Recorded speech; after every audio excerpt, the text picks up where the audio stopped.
मित्रों, जैसा कि हम सभी जानते हैं कि जब भी हिंदू धर्म में किसी की मृत्यु हो जाती है, उसके परिजन 10 दिनों तक गरुड़ पुराण का पाठ करवाते हैं ताकि मृतक आत्मा को शांति मिल सके। परंतु क्या आप जानते हैं कि मृतक के परिजन जो गरुड़ पुराण पाठ का श्रवण करते हैं अर्थात सुनते हैं, उनके साथ क्या होता है? अगर नहीं जानते तो हमारे साथ इस वीडियो के अंत तक बने रहिए, क्योंकि आज इस वीडियो में हम आपको यही बताएंगे कि आखिर जीवित मनुष्य जो गरुड़ पुराण सुनता है उसके साथ क्या होता है। नमस्कार मित्रों, द डिवाइन टेल्स पर आपका एक बार फिर से स्वागत है। गरुड़ पुराण के प्रेत कल्प अध्याय के अनुसार एक बार पक्षीराज गरुड़ भगवान विष्णु से पूछते हैं कि हे नारायण, आपने तो यह बता दिया कि मनुष्य मृत्यु को प्राप्त हो जाता है तो उसे अपने कर्मों के हिसाब से कष्ट या फिर पुण्य फल भोगना पड़ता है, परंतु मेरे मन में अभी भी एक प्रश्न है जिसके बारे में मेरा मन जानने के लिए व्याकुल हो रहा है। पक्षीराज गरुड़ की बातें सुनकर भगवान विष्णु बोले, हे गरुड़, तुम्हें जो भी प्रहण व्याकुल कर रहा है वो प्रश्न तुम मुझसे पूछ सकते हो। तब गरुड़ दोनों हाथ जोड़ते हुए भगवान विष्णु से बोले, हे पालनहार, मैं ये जानना चाहता हूँ, जब कोई जीवित मनुष्य दिव्य गरुड़ पुराण पाठ को सुनता है तो उसे किस तरह का फल मिलता है?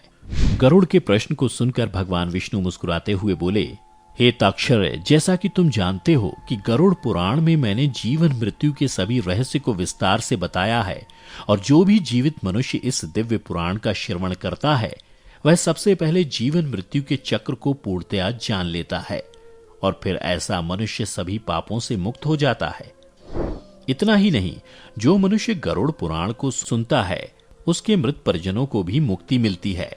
यदि मृतक का पुत्र इस दिव्य पाठ को सुनता है तो मृतक माता पिता के साथ साथ उस पुत्र को भी इहलोक और परलोक दोनों में वांछित फल प्राप्त होता है, जो सुख प्रदान करने वाला होता है।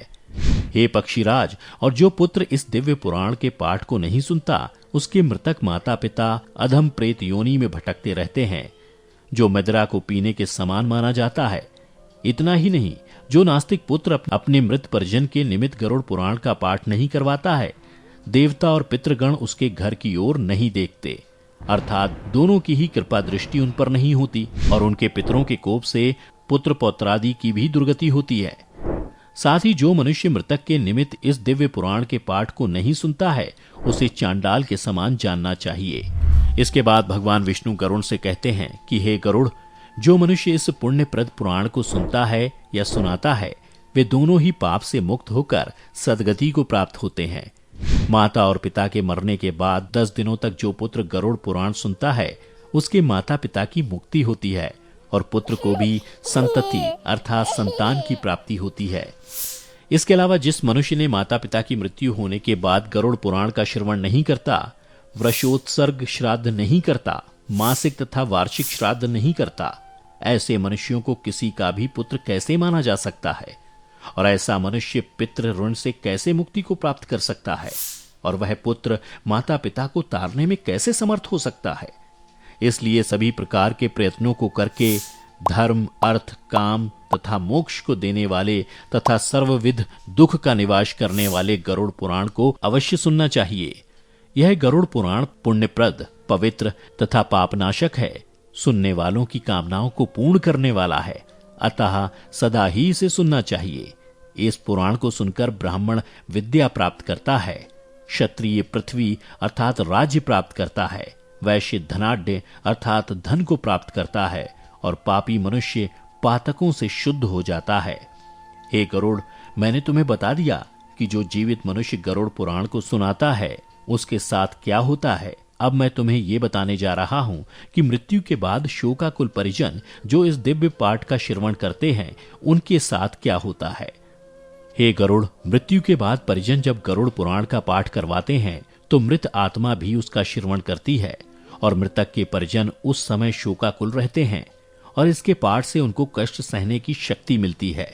इतना ही नहीं, गरुड़ पुराण का पाठ मनुष्यों को इस बात के लिए प्रेरित करता है कि कुछ भी हो जाए वो जीवन में हमेशा पुण्य कर्म ही करेंगे, क्योंकि मैंने इस पुराण में धर्म, वैराग्य, दान, तप, नीति, ज्ञान, रहस्य, आत्मा, स्वर्ग, नरक और अन्य लोकों आदि के बारे में विस्तार से बताया है, जिसकी वजह से मृतक के साथ उसके परिजन भी यह समझ जाते हैं कि सही गलत क्या है और मृत्यु के बाद उन्हें किस तरह से सद्गति मिल सकती है। इतना ही नहीं, मृतक के परिजन इस दिव्य पुराण को सुनने के बाद ये भी समझ जाते हैं कि वे ऐसा कौन सा कर्म करें ताकि उन्हें मृत्यु के बाद उच्च लोक अर्थात स्वर्ग लोक की प्राप्ति हो सके। हे गरुड़, जैसा कि मैंने तुम्हें बताया कि जब मृतक के घर में 10 दिनों तक गरुड़ पुराण का पाठ करवाया जाता है तो उसे मृत आत्मा भी सुनती है, जिससे मृत आत्मा को शांति मिलती है और वह मुक्ति के मार्ग पर कैसे चलना है ये जान जाती है। इतना ही नहीं, गरुड़ पुराण के श्रवण से मृत आत्मा मोह माया से मुक्त हो जाती है और सांसारिक मोह माया को भूलकर मेरे नाम का जप करते हुए पितरलोक में चली जाती है, अर्थात मनुष्य योनि में जन्म लेने के लिए चली जाती है, जिसकी वजह से उसे प्रेत योनि में भटकना नहीं पड़ता। इसके बाद भगवान विष्णु कहते हैं कि जब गरुड़ पुराण का पाठ समाप्त हो जाए तो सुनाने वाले आचार्य को शैया, धन, गौ आदि का दान देना चाहिए, अन्यथा इसका श्रवण फलदायक नहीं होता। तो मित्रों, आप सभी ये जानते ही हैं कि गरुड़ पुराण में मनुष्यों के जीवन से लेकर मृत्यु तक की कई गूढ़ बातें बताई गई हैं, जिसके बारे में सभी मनुष्यों को जरूर जानना चाहिए, क्योंकि आत्मज्ञान का विवेचन ही गरुड़ पुराण का मुख्य उद्देश्य है। गरुड़ पुराण के 19,000 श्लोक में से 7,000 श्लोक में ज्ञान, धर्म, नीति, रहस्य, व्यवहारिक जीवन, आत्मा, स्वर्ग, नरक और अन्य लोकों का वर्णन मिलता है। इसके अलावा इस दिव्य पुराण में भक्ति, ज्ञान, वैराग्य, सदाचार, निष्काम कर्म की महिमा के साथ यज्ञ, दान, तप, तीर्थ आदि करने के अनेक लौकिक और पारलौकिक फलों का भी वर्णन किया गया है और इन सभी बातों को जानकर आप अपने जीवन को सुंदर बना सकते हैं। तो मित्रों, उम्मीद करता हूं कि आपको गरुड़ पुराण की ये गूढ़ बातें समझ में आ गई होंगी। अगर समझ में आ गई हो तो इसे खुद तक सीमित ना रखें, बल्कि अपने रिश्तेदारों और दोस्तों के साथ भी शेयर करें। आज के वीडियो में बस इतना ही। अब हमें इजाजत दें। आपका बहुत बहुत शुक्रिया।